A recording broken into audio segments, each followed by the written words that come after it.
First of all, thank you so much for hearing me out today. I am a little bit nervous, so I hope you guys like my story. I remember the first time I met Spencer.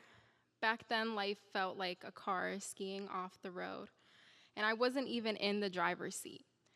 I was skipping school, not doing my work, and truthfully, I couldn't even do the work. I was drowning in confusion and self-doubt, felt dumb, lost, like a mess of emotions tied together by one belief: I won't amount to anything. Graduating high school, that felt so far away, it wasn't even on the map. But there was more beneath the surface. In high school, my mental health was awful. My mom was depending on me more than I could handle, and often we barely had enough to cover rent. I felt like I was trying to juggle everything: school, survival, and keeping the mask on that everything was okay. But how could it be okay when the one person I should have been able to depend on was trying to hide the struggle from me? I felt the weight of it every day. My mom always wished the best for me, but I still felt like I wasn't enough, like I couldn't help her, like I wasn't doing enough. I often skipped school, not just because I fell behind, but because I felt like I was running out of time. Time to catch up, time to get ahead, time to figure out how I was going to make money and fast. I had to survive, but I couldn't see a way forward. The pressure was relentless. It was as if life was a race and everyone around me was miles ahead. Then Spencer showed up, a tall white boy with sky blue eyes and a head of untamed reddish curls that never stayed in place. Just like him, always a little untamed, always trying to help, led by a heart too big for his own good. He didn't just believe in me, he fought for me to believe in me. He said something I'll never forget: you can do anything you set your mind to, you just have to be willing to do a lot of what you don't want to do to get the things you actually want. For me, that meant doing homework, showing up for myself, pushing through when all I wanted to do was run. And trust me, I tried to run.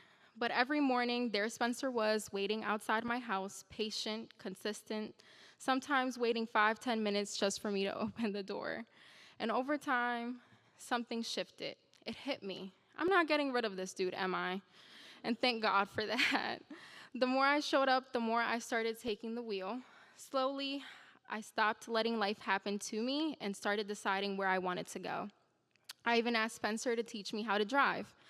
Each week, we hit the road, me nervous and full of doubt, him calm and trusting. Let's just say the curbs didn't stand a chance, but even when I bumped 1 or 3, Spencer never seemed upset.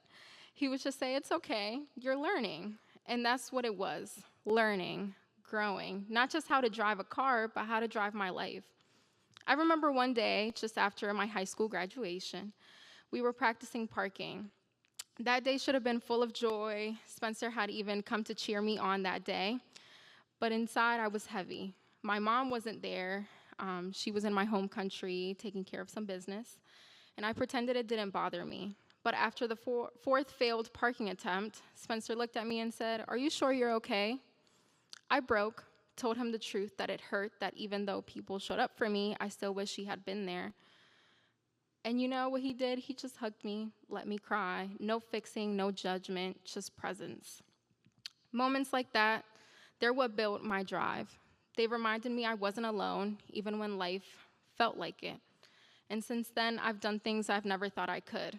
I started therapy, graduated high school on time, got my license, won the Emerging Leader Award from the mayor's office at the 2023 Hispanic Heritage Award ceremony.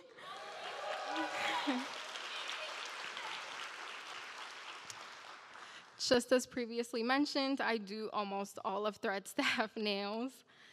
And now I do work as a front office assistant for Baltimore City Schools. And yes, Spencer did drive me to the interview just to support me. But here's the thing, he didn't drive my story, I did. He just reminded me I was always meant to be behind the wheel.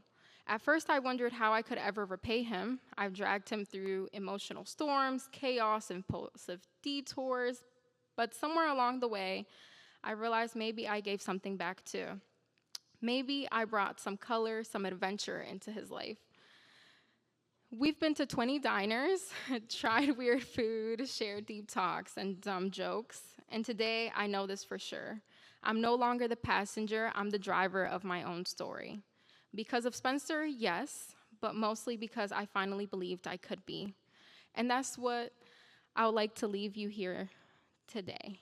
You're the driver of your own story, no matter how far off track you've gone, no matter who didn't show up or how lost you feel. Sometimes all it takes is one person in the passenger seat believing in you, helping you read the map, handing you the aux cord, and saying, "You got this, just keep driving."